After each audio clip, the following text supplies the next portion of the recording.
Hello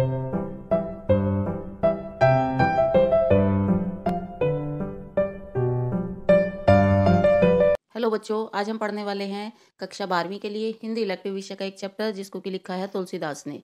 Tulsidas द्वारा रचित 2 कविताएं आपके सिलेबस में हैं, जिनमें से एक कविता भरत राम का प्रेम हम पढ़ चुके हैं। दूसरी कविता आज हम पढ़ने वाले हैं, जो कि पद के नाम से आपके सिलेबस में संकलित है। 2 पद दिए गए हैं। थोड़ा सा कविताओं के बारे में जानते हैं और उसके बाद चलेंगे सीधा पद पर। ये जो 2 पद हैं, इनको लिया गया है गीतावली नामक पुस्तक से। तुलसीदास ने जो विभिन्न पुस्तकें रची, उनमें गीतावली नाम की पुस्तक में से ये पद लिए गए हैं। रचयिता, जैसे मैंने बताया, तुलसीदास हैं। कविता की भाषा ब्रज भाषा है। पिछली कविता की भाषा अवधी भाषा थी, लेकिन इसकी भाषा ब्रज भाषा है। कुछ अवधी के भी शब्द हैं, लेकिन मुख्यतः ब्रज का प्रयोग है। 2 पद शामिल किए गए हैं तुम्हारे सिलेबस में। तो पद छंद का प्रयोग है। दोनों पदों में कौशल्या की मनोदशा का वर्णन किया गया है। संदर्भ आपका पिछली कविता के जैसा ही रहने वाला है।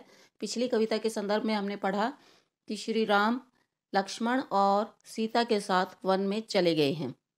पीछे उनकी माता कौशल्या की कैसी मनोदशा है, ये पद उसके बारे में बताते हैं। माता कौशल्या अयोध्या में राजमहल में राम को याद करते हुए कैसे अपना समय व्यतीत करती है, उनकी मनोदशा का बहुत मार्मिक चित्रण इन दोनों पदों में किया गया है। वात्सल्य प्रेम का वर्णन है। वात्सल्य प्रेम, किसी माँ का अपने बच्चे के लिए प्रेम को हम वात्सल्य प्रेम कहते हैं। तो वात्सल्य प्रेम का पूरे दोनों पदों में वर्णन है। चलिए पढ़ते हैं पद। ये 8 लाइनों का एक पद है। इसको हम 2 भागों में बांट करके पढ़ेंगे, ताकि आपको समझने में आसानी रहे। ये पहले पद की पहली 4 लाइनें हैं। इस पद में जो बताया गया है वो इस तरीके से है कि राम, सीता और लक्ष्मण वन में चले गए हैं। अब वो तीनों जब वन में चले गए हैं, तो माता कौशल्या पीछे से अकेली रह गई हैं। अकेली इन द सेंस कि उनके जो पुत्र थे, जिनसे उनको सबसे ज़्यादा लगाव था, वो ही उनको छोड़ करके वन में चले गए हैं। तो माता कौशल्या की दशा का वर्णन है कि उनकी मनोदशा कैसी है, राम के बिना उनकी हालत कैसी हो गई है, उसके बारे में बताया गया है। राम की छोटी छोटी चीज़ों को देख करके वो याद करती है और फिर वो रोने लगती है। एक माता की मनोदशा का बिल्कुल मार्मिक चित्रण किया गया है कि उसका बेटा उससे दूर हो गया है, तो उसने जो बचपन की बहुत सारी चीज़ें संभाल कर रखी थी, उन चीज़ों को वो देख करके याद करती है। और पूरे पैरा में इसी तरीके की उनकी मनोदशा का वर्णन है। चलिए पैरा देखते हैं। जननी निरखती बान धनुहिया। जननी माता कौशल्या के लिए है, निरखती देखती है, बान धनुहिया छोटे धनुष और बाण जिनसे राम कभी बचपन में प्रैक्टिस करते थे, खेला करते थे, उन धनुष बाण को देखती है और राम को याद करती है। यानी जैसे माताएं अपने बच्चों के फेवरेट खिलौनों को संभाल करके रखती हैं, याद के रूप में सहेज कर रखती हैं, ऐसे ही राम की बहुत सारी चीज़ें माता कौशल्या ने सहेज कर रखी हैं और उनको देख करके उनको बार बार राम की याद आती है।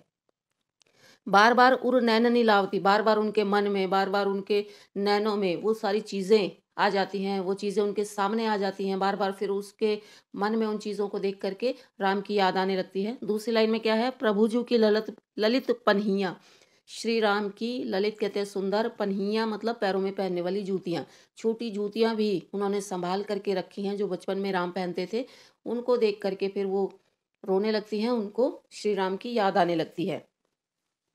कबहू प्रथम ज्यों जाई जगावती, और कभी कभी उनकी मनोदशा ऐसी हो जाती है, प्रथम ज्यों पहले के तरीके से ही, जैसे पहले होता था उनकी लाइफ में, पहले के तरीके से ही जाई जगावती, जगाने पहुंच जाती है अपने पुत्र को। जैसे कभी कभी आप जैसे टीवी में, फिल्मों में देखते हो कि व्यक्ति जो है किसी को याद करते हुए बिल्कुल फ्लैशबैक में चला जाता है, तो माता कौशल्या जो है फ्लैशबैक में ही चली जाती है और ऐसा वो अपने आप को इमेजिन करती है कि वो छोटे से राम को जगाने उनके कक्ष में जा रही है, जैसे वो पहले जगाती थी। आज भी वो राम जो है छोटे से हैं और अपने बिस्तर पर सो रहे होंगे, बिल्कुल उसी तरीके से वो चली जाती हैं, पहुंच जाती हैं उनके कमरे के आगे और कहीं प्रिय वचन सवारे, मधुर वचनों से उनको उठाती है, बड़े दुलार से, बड़े प्रेम से राम को उठाती है।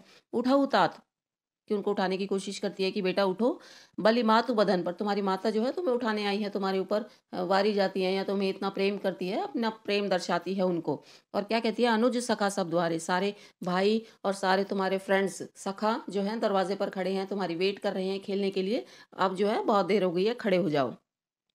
जल्दी से देखते पूरे इन 4 लाइनों में हमने क्या पढ़ा। राम, सीता और लक्ष्मण जो है वन में चले गए हैं, तो माता कौशल्या की क्या दशा है उस चीज़ का वर्णन है। माता कौशल्या धनुष बाण को देखती है, राम की सुंदर जूतियों को देखती है और उसके मन में राम के लिए प्रेम उमड़ आता है। पहले की तरह वो राम को प्रेम से जगाने पहुंच जाती है। उनके कमरे के आगे मीठे वचन बोल करके उनको जगाती है और कहती है कि पुत्र, सभी मित्र और भाई तुम्हारी प्रतीक्षा में द्वार पर खड़े हैं, तो जल्दी से उठ जाओ। आगे बढ़ते हैं। आगे की 4 लाइनें। कबहू कहती यों, बड़े बार भई जाहूं भूप पह भैया। कौशल्या अभी भी उसी सिचुएशन में अपने छोटे से बेटे को जगाने उनके कमरे में पहुंची हुई है। उसको बोल करके जगाने की कोशिश की कि तुम्हारे भाई खड़े हैं, तुम्हारे फ्रेंड खड़े हैं और उठ जाओ, तो राम जो है नटखट है, नहीं उठ रहे उनके कहने से। तो फिर उनके पिता का हवाला देती है कि तुम्हारे पिता तुम्हारी प्रतीक्षा कर रहे हैं। कबहू कहती हूँ, फिर वो उनको कहती है बड़ी बार भाई, बहुत बार हो गई है, बहुत देर हो गई है तुम्हें उठाते उठाते। जाहू भूप पह भैया, कि बेटा तुम्हारे पिता तुम्हारी प्रतीक्षा कर रहे हैं। भूप मतलब राजा के लिए, दशरथ के लिए है भूप शब्द, कि तुम्हारे पिता तुम्हारा इंतजार कर रहे हैं, अपने पिता के पास जाओ। बंधु बोली जइये जो भावे गई निछावरी मैया, अपने भाइयों के साथ बाहर जा कर के खेलो, जो तुम्हें पसंद हो वैसा भोजन तुम्हें परोसा जाएगा, वो भोजन तुम्हारे लिए पक कर तैयार है। इस तरीके से कई तरीके के लालच देती है, जैसे छोटे बच्चे को जगाने के लिए, छोटे बच्चे को बहलाने के लिए माताएं लालच देती हैं, तो उसी तरीके के शब्द वो बोलती है। फिर उसके बाद कबहू समझी वनगमन राम को, जब उनको समझ आता है कि राम तो वन में जा चुके हैं।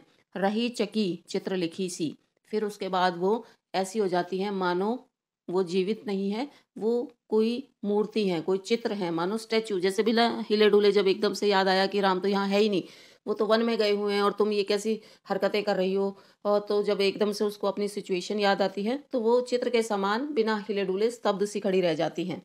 तुलसीदास वह समय कहे ते लागती प्रीति सीखी सी। तुलसीदास जी कहते हैं उस समय कौशल्या की हालत बिल्कुल वैसी है जैसी किसी मोरनी की हालत होती है वर्षा ऋतु में नाचते समय। वर्षा ऋतु के मौसम में मोरनी खुश होकर के मेघों को देख करके नाचने लगती है, लेकिन नाचते नाचते जैसे ही उसकी दृष्टि अपने पैरों की तरफ पड़ती है, तो वो अपने पैरों को देख करके रोने लगती है। ठीक ऐसी सिचुएशन इस पूरे पैरा में कौशल्या की है। अपने बच्चे को याद करती है, बड़ी खुश होती है, अपनी पुरानी वाली सिचुएशन में पहुंच जाती है, फ्लैशबैक में ही बिल्कुल पहुंच जाती है, राम को उठाने उसके कमरे के आगे पहुंच जाती है। लेकिन जैसे ही ये याद आती है कि राम तो है ही नहीं, वो वन में चले गए हैं, फिर वो स्तब्ध खड़ी हो जाती है, मानो कोई चित्र खड़ा है। जल्दी से देखते हैं इस पैरा में हमने क्या पढ़ा। कौशल्या कहती है कि बहुत देर हो गई है, अपने पिता के पास जाओ उठ करके, क्योंकि वो तुम्हारा इंतजार कर रहे हैं। अपने बंधुओं के साथ खेलो, जैसी इच्छा हो वैसा भोजन करो। तभी एकदम से याद आती है कि राम तो यहाँ है नहीं, वन को चले गए हैं। तो चित्र जैसी खड़ी हो जाती है, मानो वो स्वयं जीवित नहीं है, कोई फोटो है।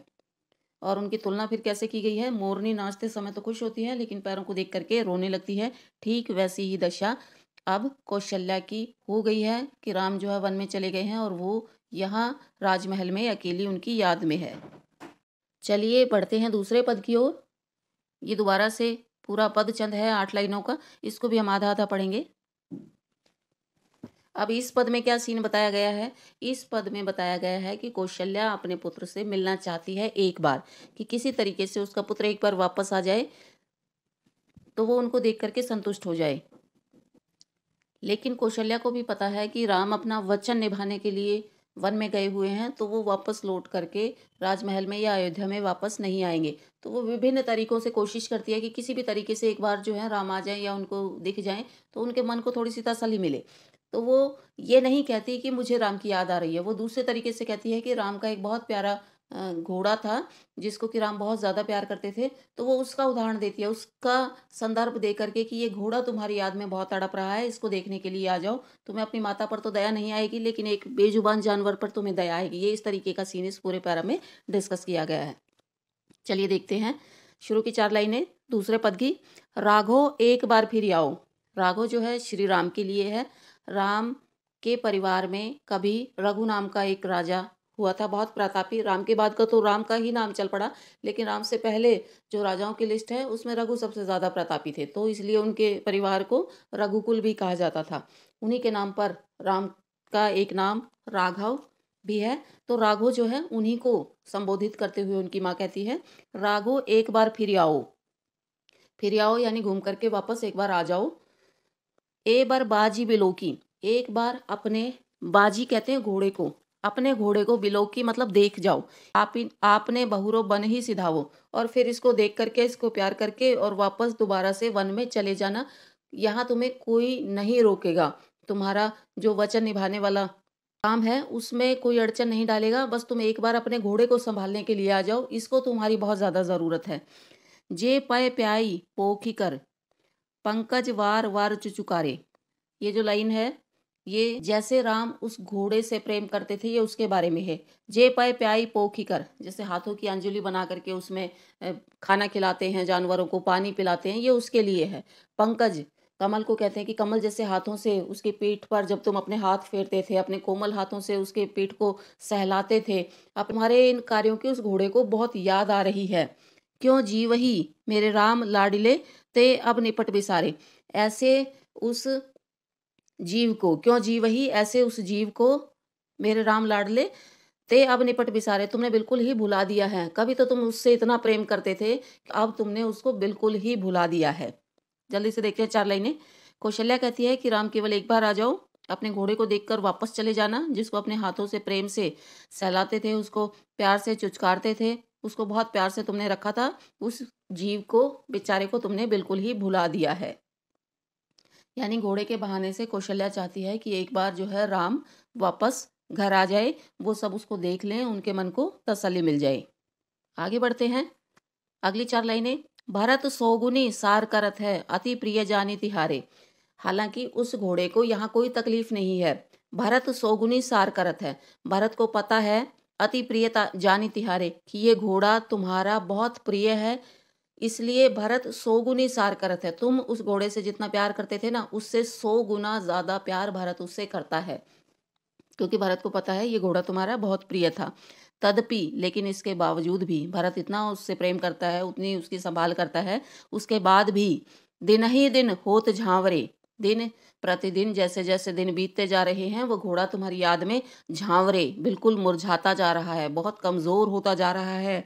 मनहु मानो कमल हिम्मारे, कमल के कोमल फूल पर बर्फ पड़ गई हो, पाला पड़ गया हो। यानी बहुत ज्यादा ठंड की वजह से, जैसे कई बार बर्फ की परतें जमने लगती हैं, तो मान लो बड़ा कोमल सा फूल है और उसके ऊपर बर्फ पड़ गई है, तो वह बिल्कुल जल करके कमजोर होकर के मुरझा गया है। तो इसी प्रकार उस घोड़े की हालत हो गई है। सुनहु पथिक, अब कोई यात्री माता कौशल्या को वन की तरफ जाता दिखता तो उसको कहती, सुनहु पथिक, हे यात्री सुनो, जो राम मिलही बन। अगर तुम वन में जा रहे हो और तुम्हें वहां पर राम मिल जाए, किसी तरीके से अगर तुम वन में जा रहे हो और वहां अगर राम मिल जाए, कहियो मातु संदेश हो, तुम उनकी माता का ये संदेश उनको कह देना। यानी राम अगर मिल गए तो तुम मेरा ये संदेश उनको कह देना। क्या संदेश है? तुलसी मोही और सबहिन ते इन्हें को बड़ो अंदेशो। क्या संदेश उन्होंने भेजा? मोही और सबहिन को, कि मुझे भी और सबको भी, मुझे मतलब कौशल्या को भी, और यहाँ जितने भी राजमहल में बाकी लोग हैं सबको, इनको बड़ो अंदेशो, इस घोड़े के बारे में बड़ी आशंका हो रही है। यानी हमें अंदेशा है कि ये घोड़ा राम की याद में क्या पता जीवित रहे या ना रहे, इस घोड़े को देखने एक बार वापस आ जाओ। तो कौशल्या अपने मन के भाव बताना चाहती है, लेकिन डायरेक्ट अपने मन के भाव नहीं कहती, क्योंकि उन्हें पता है अगर राम तक उन्होंने अपने मन के भाव पहुंचाए तो राम, क्योंकि वचन से बंधे हुए हैं, वो वापस नहीं आएंगे किसी भी हालत में। लेकिन क्या पता किसी निर्जीव जानवर की दशा सुनकर उनके मन में प्रेम जाग पड़े और वो वापस आ जाएं। तो उन्होंने घोड़े का उदाहरण दिया है, लेकिन फीलिंग उनकी खुद की है। जल्दी से देखते हैं। कौशल्या कहती है कि भरत को ये पता है ये घोड़ा तुम्हें अति प्रिय है, इसलिए वह इसकी बहुत अधिक संभाल करता है, लेकिन यह घोड़ा फिर भी दिन प्रतिदिन कमजोर होता जा रहा है। घोड़े की तुलना अब किससे की गई है? जैसे कमल के फूल पर बर्फ गिर गई हो, उसी प्रकार ये घोड़ा दिन प्रतिदिन मुरझाता जा रहा है। अगर कोई भी यात्री वन की तरफ जा रहा होता है तो कौशल्या उसको देख करके, उसको पकड़ करके अपना संदेश देती है कि तुम्हें अगर राम मिले वन में तो उनकी माता का यह संदेश उनको देना है कि केवल अपने घोड़ों को देखने वापस आ जाओ, बाकी यहाँ तुम्हें कोई नहीं रोकेगा, वापस चले जाना। माता कौशल्या को केवल जो है उनकी चिंता है, उनकी यहाँ घोड़े की। माता कौशल्या को और बाकी सारे जो राजमहल के लोग हैं सबको उस घोड़े की चिंता है कि ये राम का इतना प्रिय घोड़ा था और अब जो है इसकी क्या हालत हो गई है। अभी हमने पढ़े तुलसीदास के पद, जल्दी से इन्हीं में से एक उदाहरण देखते हैं भाव और काव्य सौंदर्य का। ये जो दूसरा पद था इसी को मैंने ले लिया है, इसमें हम भाव सौंदर्य देखने की कोशिश करेंगे। राघो एक बार फिर आओ, इसी वाले पैरा को हमने लिया है। इस पद में कौशल्या की मनोस्थिति का वर्णन किया गया है कि वह अपने पुत्र राम को एक बार देखना चाहती है, लेकिन सीधे सीधे नहीं कहती। वह उसके घोड़े के माध्यम से उनको बुलाना चाहती है। वह कहती है कि एक बार आकर के अपने घोड़े को देख जाओ। पहले जिस घोड़े को वो अपने हाथों से सहलाते थे, उससे प्रेम करते थे, उसको खाना खिलाते थे, उसको पानी पिलाते थे, अब उन्होंने उसको बिल्कुल ही भुला दिया है। ये इतना यहाँ तक भाव सौंदर्य हो गया कि इन पंक्तियों में बिल्कुल सरलता से हमें क्या समझ आया, हमें इतना समझ आया कि माता कौशल्या जो है अपने पुत्र राम को बुलाना चाहती है, लेकिन सीधे सीधे वो नहीं कहती। वो घोड़े का उदाहरण दे करके उसको माध्यम बना करके राम को एक बार बुलाना चाहती है और उनको देखना चाहती है। तो ये जो इतना हमने इसका हिंदी अनुवाद किया, इसको हम भाव सौंदर्य कह सकते हैं कि ये इन पंक्तियों का भाव निकल करके आया, ये इन पंक्तियों का अर्थ निकल करके आया। अगर पूछा जाता है काव्य सौंदर्य, तो पहले हम भाव लिखेंगे और उसके साथ में ग्रामेटिकल जो हमें समझ में आया इसका थोड़ा बहुत वो भी लिख देंगे। नीचे मैंने काव्य सौंदर्य या शिल्प सौंदर्य करके 3-4 विशेषताएं लिखी हैं। ब्रज भाषा का प्रयोग, सबसे पहले अगर आपको भाषा समझ में आती है तो आप भाषा लिख दोगे कि इस भाषा का प्रयोग है। दूसरा, वात्सल्य का वर्णन है या फिर प्रेम का वर्णन लिख सकते हो। इन वात्सल्य मान लो अगर आपको याद ना रहे, तो एक माँ का अपने पुत्र के लिए प्रेम का वर्णन किया गया है कि माँ के मन में अपने पुत्र के लिए जैसी भावनाएं हैं उनका बड़ा मार्मिक सा चित्रण किया गया है। इसके बाद अनुप्रास अलंकार का प्रयोग किया गया है। पिछली भाव सौंदर्य में भी मैंने आपको बताया था, आपको अनुप्रास अलंकार पुरानी कविताओं में जरूर मिल जाएगा। इसमें हम सेकंड लाइन में देखेंगे तो ब की आवृत्ति है बार बार, और थर्ड लाइन में देखेंगे तो प की आवृत्ति है बार बार। इसलिए अनुप्रास अलंकार आप बेझिझक इनके काव्य सौंदर्य में लिख सकते हैं। और लास्ट में मैंने लिख दिया है पद छंद का प्रयोग किया गया है। कविता का नाम ही पद है, तो इस छंद को याद रखना मुश्किल नहीं है, पद छंद का प्रयोग किया गया है। तो ये हमने पढ़े तुलसीदास के पद, एक हमने भाव और काव्य सौंदर्य का उदाहरण देखा। आई होप आपको ये कविता अच्छे से समझ आ गई होगी। नेक्स्ट वीडियो में हम करेंगे तुलसीदास की दोनों कविताओं के क्वेश्चन आंसर्स।